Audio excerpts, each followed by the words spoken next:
باللہ من الشیطان الرجیم بسم اللہ الرحمن الرحیم ثم انزل علیکم من بعد الغم امنۃ نعاسا، پھر اللہ نے تم پر نازل کیا من بعد الغم، غم کے بعد، امنۃ سکون کو، نعاسا یغشا طائفۃ منکم نعاسا، ایک اونگ سی، یغشا طائفۃ منکم، تم میں سے ایک جماعت پر چھا رہی تھی۔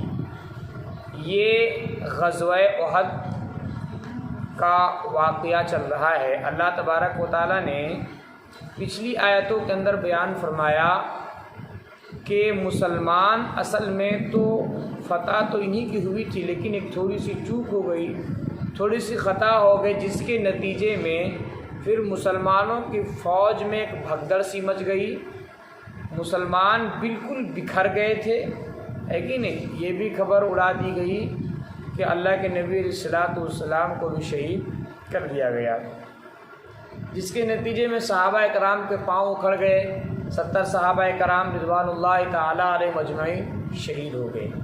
یہ جو بھی ہوا اپنی غلطی سے، آ رہی بات سمجھ میں؟ اللہ کے نبی علیہ الصلوۃ والسلام نے ان کو جس بات کا حکم فرمایا تھا، بڑے تاکید کے ساتھ حکم دیا تھا کہ اس جگہ کو مت چھوڑنا، وہ دشمن کا آنے کا جگہ تھا، وہاں سے دشمن پلٹ کر کے آ سکتا تھا، چونکہ پشت یعنی پیٹھ کی جانب وہ جگہ تھی، ہے کہ نہیں؟ تو جب جنگ ختم ہو گیا تو مسلمانوں کے اوپر اللہ تبارک و تعالیٰ نے ایک اونگ سی نازل فرما دی۔ ان کو اتنا سکون ملا کہ اونگ سی یعنی سونے جیسی کیفیت ان پر اللہ کی جانب سے طاری ہو گئی، جس کے نتیجہ میں سارے غم غلط ہو گئے۔ یعنی جو ایک آدمی ہوتا ہے نا کہ ہوش حواس میں ہوتا ہے اور کسی بات کی تکلیف پہنچتی ہے، جب صدمہ پہنچتا ہے تو آدمی بڑے پریشان ہوتا ہے، سوچ فکر میں لگ جاتا ہے، لیکن جیسے ہی وہ جنگ سے فارغ ہوئے ایک اونگ سی طاری ہو گئی، ایک نیند سی، اونگ کہتے ہیں جو نیند سے پہلے جو کیفیت طاری ہوتی ہے، اور اس کیفیت میں انسان کو بڑا سکون ملتا ہے۔ جیسے مثال کے طور پر تم رات میں پڑھائی کر رہے ہو یا کسی اور کوئی چیز ٹینشن میں پڑے ہو، اور جیسے اونگ سی نیند سی آنے لگتی ہے تو نیند سے زیادہ اس میں سکون ملتا ہے نا، اس میں زیادہ سکون ملتا ہے، اس میں جو ایک اونگ سی آتی ہے اس میں، تو یہی اونگ سی اللہ، اونگ سمجھ رہے ہو نا، نیند سے پہلے جو کیفیت طاری ہوتی ہے، اللہ تبارک و تعالیٰ نے طاری کر دی، جس کے نتیجہ میں ان سے تھوڑی بہت جو چوک ہوئی تھی وہ سارا کا سارا غم کا ہو گیا، دور ہو گیا۔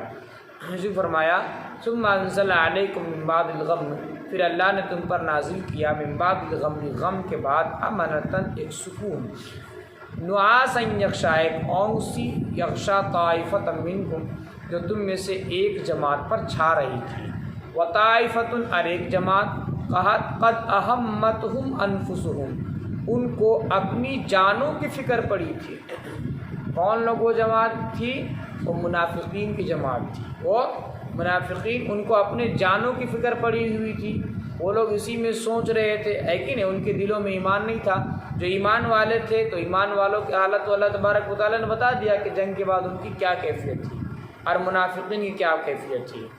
یظنون باللہ، وہ لوگ اللہ کے بارے میں خیال کر رہے تھے، غیر الحق، ناحق بات کو، ظن الجاہلیہ، جاہلوں جیسی خیال، جاہلوں کا جو خیال ہوتا ہے اسی طرح کے ان کا خیال تھا، کن کا؟ منافقین کا۔ یقولون، وہ کہہ رہے تھے، حل لنا من الامر من شیء، کیا ہمارے لیے کوئی اختیار ہے؟ کیا ہمارے لیے کوئی اختیار ہے؟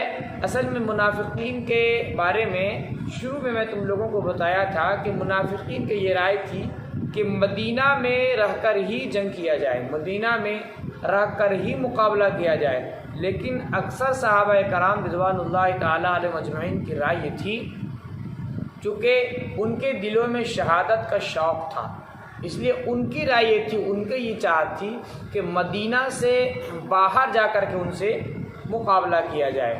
تو اللہ کے نبی علیہ الصلوۃ والسلام نے جو کثیر صحابہ کرام جو تھے ان کی رائے کو اللہ کے نبی علیہ الصلوۃ والسلام نے پسند کیا۔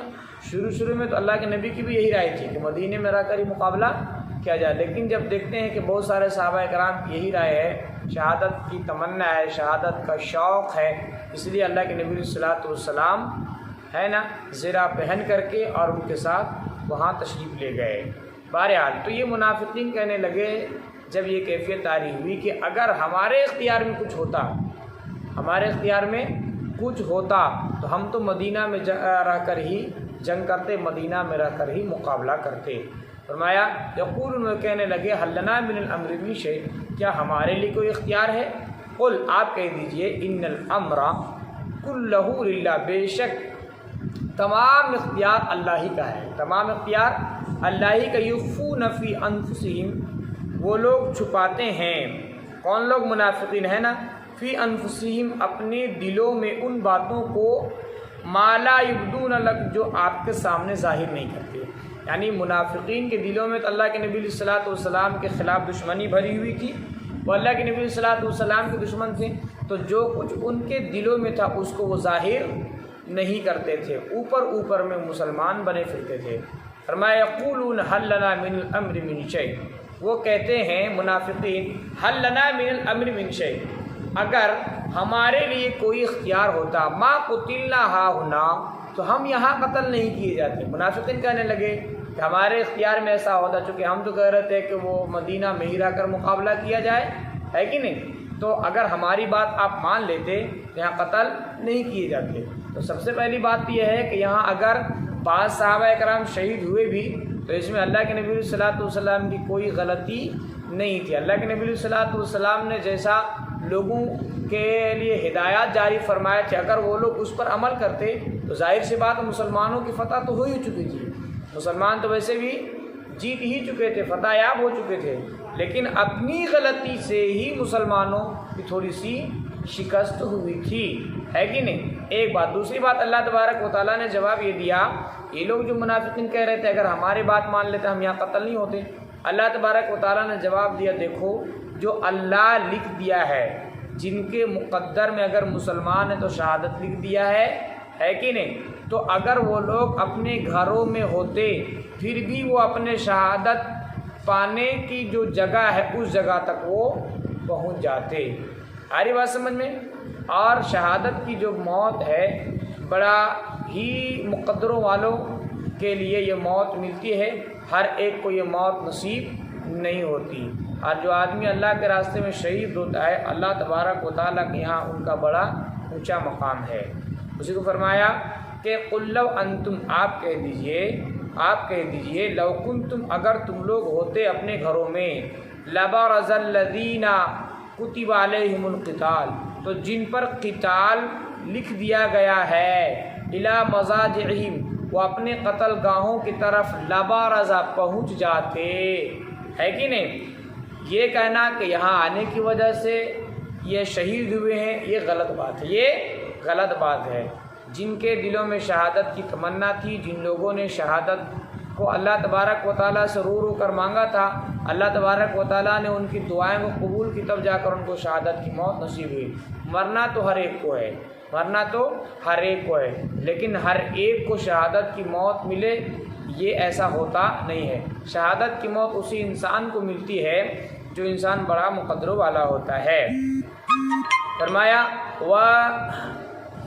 قل لو انتم، قل لو کنتم، آپ کہہ دیجئے اگر تم لوگ ہوتے فی بیوتکم، اپنے گھروں میں، لبرز الذین کتب علیہم القتال، تو جن پر قتال کو لکھ دیا گیا ہے، الی مضاجعہم، وہ اپنے قتل گاہوں کی طرف لبرز پہنچ جاتے، ولیبتلی اللہ، اور تاکہ اللہ آزمائے ان چیزوں کو جو تمہارے دلوں میں ہیں، ولیما حصار، تاکہ پاک کرے ان چیزوں کو جو تمہارے دلوں میں ہے، واللہ علیم بذات الصدور، اور اللہ تبارک و تعالیٰ دلوں کو جاننے والا ہے۔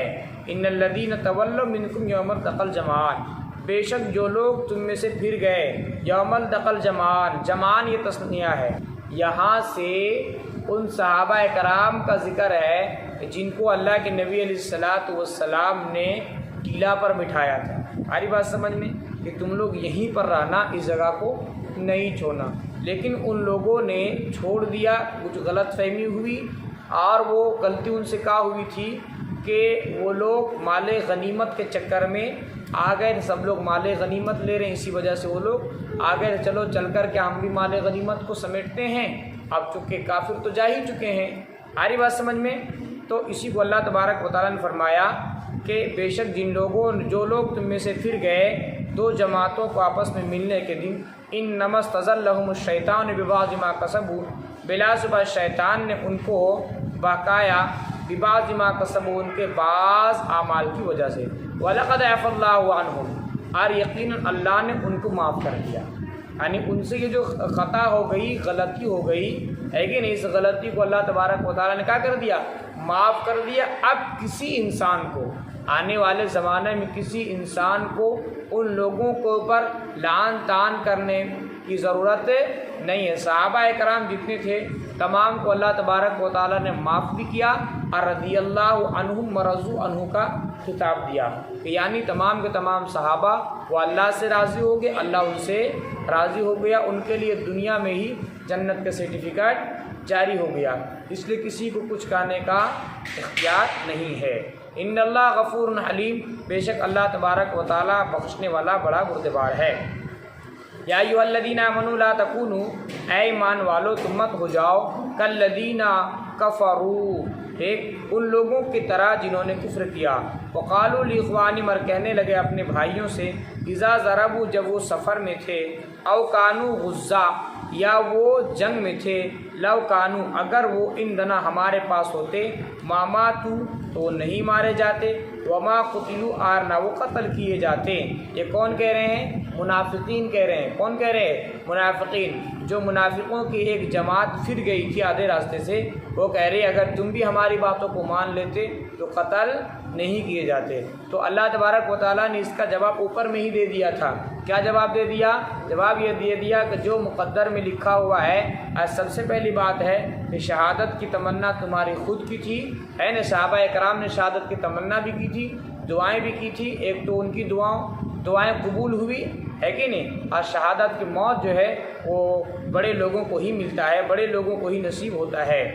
اسی کو فرمایا کہ لیجعل اللہ، تاکہ اللہ تبارک و تعالیٰ بنائے، ذالک حسرتاً، اسے بطور حسرت کے، فی قلوبہم، ان کے دلوں میں، واللہ یحیی و یمیت، اللہ تبارک و تعالیٰ زندہ کرتا ہے اور موت دیتا ہے، واللہ بما تعملون بصیر، اور اللہ اس چیز کو جو تم کرتے ہو دیکھنے والا ہے، ولئن قتلتم، اور اگر تم قتل کیے گئے، فی سبیل اللہ، اللہ کے راستے میں، او متم، یا تم مار دیے گئے، لمغفرۃ من اللہ، یقیناً مغفرت ہے اللہ کی جانب سے، یعنی شہادت کی موت اگر تجھے ملی ہے تو کیا ہے؟ یہ مغفرت ہے، بخشش ہے، ورحمہ، اور رحمت ہے۔ دوسری آیت کے اندر اللہ تبارک و تعالیٰ نے فرمایا کہ جو لوگ اللہ کے راستے میں قتل کر دیے جاتے ہیں ان کو تم مردہ مت کہو، بلکہ وہ کیا ہے؟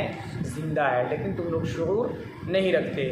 فرمایا ورحمہ، اور رحمت ہے، خیر ہے، بہتری ہے، مما یجمعون، ان چیزوں میں سے جو وہ لوگ جمع کرتے ہیں۔